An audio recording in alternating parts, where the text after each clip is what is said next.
მოგესალმებით, დიდი მადლობა მოწვევისთვის. პირველი პრობლემა, რაც დღეს საქართველოში არის, ეს არის არალეგიტიმური ხელისუფლება და არის პოლიტიკური კრიზისი. შესაბამისად, ვერც ერთ შემთხვევაში ვერ განვითარდება ეკონომიკა, ვერ განვითარდება და ამას აქვს ძალიან მარტივი ახსნა, ხო? ევროპის ცივილიზებული ქვეყნები არ ენდობა ქვეყნის მთავრობას. როდესაც გერმანიის მთავრობა არ ენდობა საქართველოს მთავრობას, როგორ გონიათ რომელიმე გერმანელი ბიზნესმენი განახორციელებს ინვესტიციას საქართველოში? ეს ხო წარმოუდგენელია. ანუ შესაბამისად ინვესტიციების კლება გამოიწვევს ეკონომიკის გაჩერებას. დღეს საქართველოში ძირითადი დამსაქმებელი გახდა სახელმწიფო საჯარო სამსახური. ანუ იმატებს ყოველწლიურად შტატგარეშე თანამშრომლების რაოდენობა, ეს არის აიპები, ეს არის სიპები, ოღონდ აქ დასაქმებაც ხდება მხოლოდ და მხოლოდ პარტიული ნიშნით. როდესაც ინვესტიცია არ არის, შესაბამისად ადამიანთა რიცხვი კარგავს სამსახურს. სამსახურ დაკარგული ადამიანი მიდის შემდეგ სახელმწიფოს და წერს განცხადებას, რომ მას სჭირდება სოციალური დახმარება. ეს არის ძალიან მარტივი.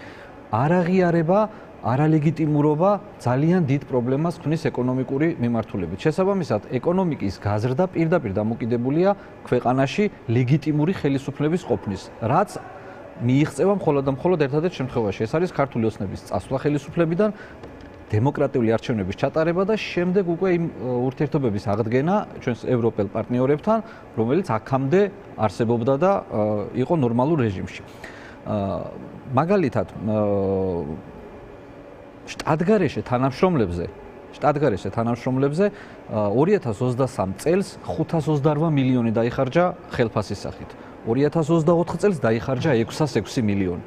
ანუ მატულობს შტატგარეშე თანამშრომლების რაოდენობა, ოღონდ ეს არ აისახება, ანუ ამათი მუშაობა არ აისახება სახელმწიფოს წინსვლაზე.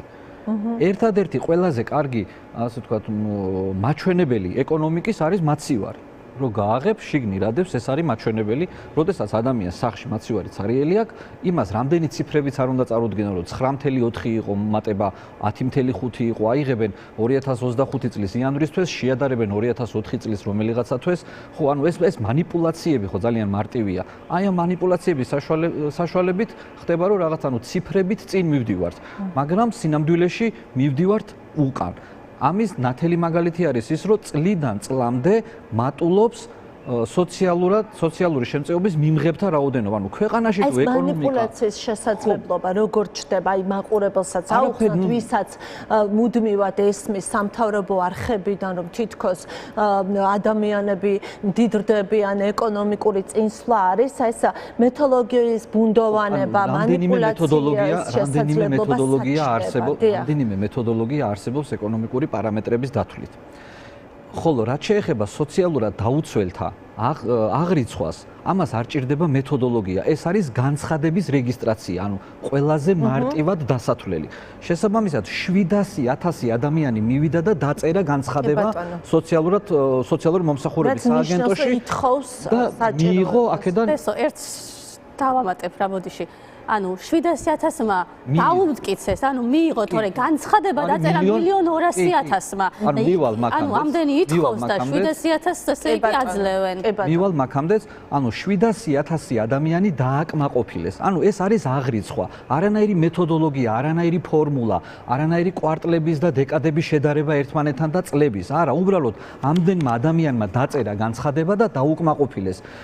თუ ეკონომიკა იმატებს პროცენტულად, რასაც გვეუბნება ქართული ოცნება, მაშინ სოციალურად დაუცველთა რაოდენობა როგორ იმატებს, ეს ხო არ შეიძლება მსგავსი რამე მოხდეს, ხო?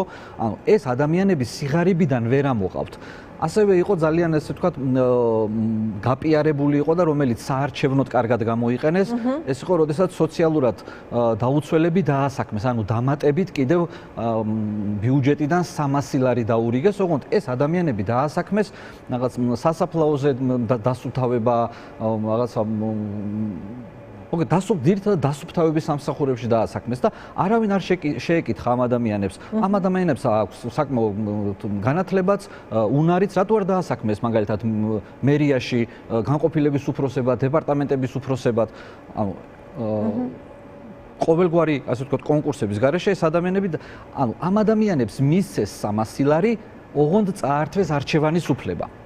და რას ნიშნავს ეს? ეს ნიშნავს იმას, რომ რაც უფრო მეტი ადამიანი ეყოლება ქართულ ოცნებას საჯარო სამსახურში დასაქმებული, მით უფრო მეტი ხმის მიღების საშუალება არის ეს მათთვის. ანუ კი ბატონო. ღარიბი მოსახლეობით მანიპულირებენ. მადლობა, მე თეონასაც აქ არის ძალიან მარტივი ახსნა ამ ყველაფრის, გამომდინარე იქიდან, რომ ქართული ოცნება გააკეთებს აბსოლუტურად ყველაფერს, რომ დარჩეს ხელისუფლებაში. ყველაფერზე იტყვის და ყველაფერს მოატყუებს ამომრჩეველს. თავის ამორჩეველსაც მოატყუებს და სხვის ამორჩეველის მოტყუებასაც შეეცდება. ეხლა ერთ მაგალითს მოგიყვანთ, აი მაგალითად ეს არის უფასო სასადილოები. ხო, აი კალაძე როგორ ატყუებს უფასო სასადილოების ბენეფიციარებს, გამოდის რა იძახის რომ ლარი და 70 არის ერთი ბენეფიციარის გამოყვება და რეალურად ლარი და 70 მხოლოდ ყვება არ არის, ლარი და 70-ში შედის ხელფასებიც, შედის კომუნალური გადასახადებიც, მომსახურებაც და ასე შემდეგ. აი ერთი ესეთი მაგალითი კიდევ 2023 წელს ისნის რაიონის გამგეობას 5080 ბენეფიციარის გამოყვება დაუჯდა 3.152.000 ლარი. 2025 წელს 5080 ბენეფიციარის გამოყვებაც უჯდება 3.152.000. ანუ 2023 წელს და 2025 წელს ერთი და იგივე თანხით უნდა გამოყვებოს ერთი და იგივე რაოდენობის ადამიანი. ეს ხო ფიზიკურად შეუძლებელი არის. ეს ხო არის ტყუილი საზოგადოებისთვის მიწოდებული, რომ სოციალურად სასადილოების, ასე ვთქვათ, კვების თანხა მოიმატა. რეალურად არაფერი არ მომატებულა. ფიზიკურად მაინტერესებს, როგორ უნდა შეძლოს რო არ მოაკლდეს ხარისხი, არ მოაკლდეს რაოდენობა, როგორ უნდა შეძლო 2023 წელს რაც ღირდა იმ რაოდენობის პროდუქტების შეძენა ზუსტად იგივე ფასით 2025 წელს. ეს ხო წარმოუდგენელია, იმიტომ რომ აღარ ღირს ის თანხა. მაგალითად, რა ვიცი, წიწიბურა არ ღირს ის, რაც ღირდა 2023 წელს. მსგავს რაღაცეებს ქართული ოცნება გააკეთებს. ის რომ მაგალითად ბიძინა ივანიშვილი რაღაცა თავის ქონებას ღარიბდება, იქ რაღაც სანქციები შეეხო და ვეღარ ფლობს იმდენ მილიარდს, რამდენსაც ფლობდა, ერთი რამე არის, რომელიც არ უნდა დაგვავიწყდეს, ბიძინა ივანიშვილი ყოველ წელს განკარგავს ჩვენს ფულს. ანუ წელს მაგალითად 2025 წელს 24 მილიარდ ლარს განკარგავს ბიძინა ივანიშვილი. იყენებს ისე, როგორც მას სურს. იყენებს ისე, რომ მან შეინარჩუნოს მისი ძალაუფლება. ამ ფულს ურიგებს იმ ადამიანებს, ვისაც თulis რომ მის ძალაუფლებას გააძლიერებს, სახელმწიფო ქონებას, იმ სახელმწიფო ქონებას, რომელიც ეკუთვნის საქართველოს მოქალაქეებს, არიგებს მისი მომხრეების და მისი რეჟიმის გასაძლიერებლად. ანუ ქმნის პატარა ოლიგარქებს, ამ ადამიანებს ურიგებს ქონებას, სახელმწიფო ქონებას, რაც მე და თქვენ გვეკუთვნის საქართველოს მოქალაქეებს, აძლევს ენუქიძეს, ჩიგოგიძეს, ბერეკაშვილს და ასე შემდეგ კიდევ ბევრი არის სამწუხაროდ.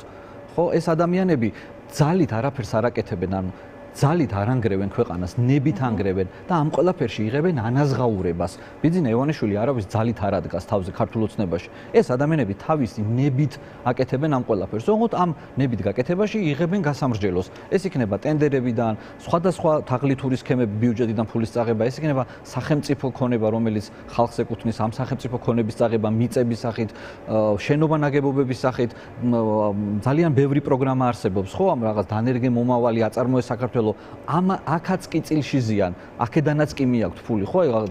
დანერგე მომავლიდან გოჩაინუ გიძიშვილმა, ჩიგოგიძემ, ამათმა წაიღეს ფული, იმიტომ რომ ეს არის მწვანე არის, მწვანე აუნთო ამაზე ბიძინა ივანიშვილმა.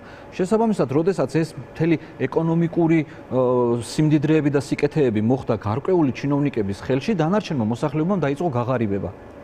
ეს ხო ჯაჭვური რეაქციაა, ეს რაღაცა ცალკე აღებული ხო არ არის. ეს 24 მილიარდი სახელმწიფო ბიუჯეტის ფული უნდა მოხმარდეს საქართველოს მოქალაქეებს, რომ მიიღონ მეტი მუნიციპალური სიკეთე, მეტი სახელმწიფო დოვლათი შეიქმნას, მაგრამ ეს ყველაფერი მიაქვს ბიძინა ივანიშვილს სახლში.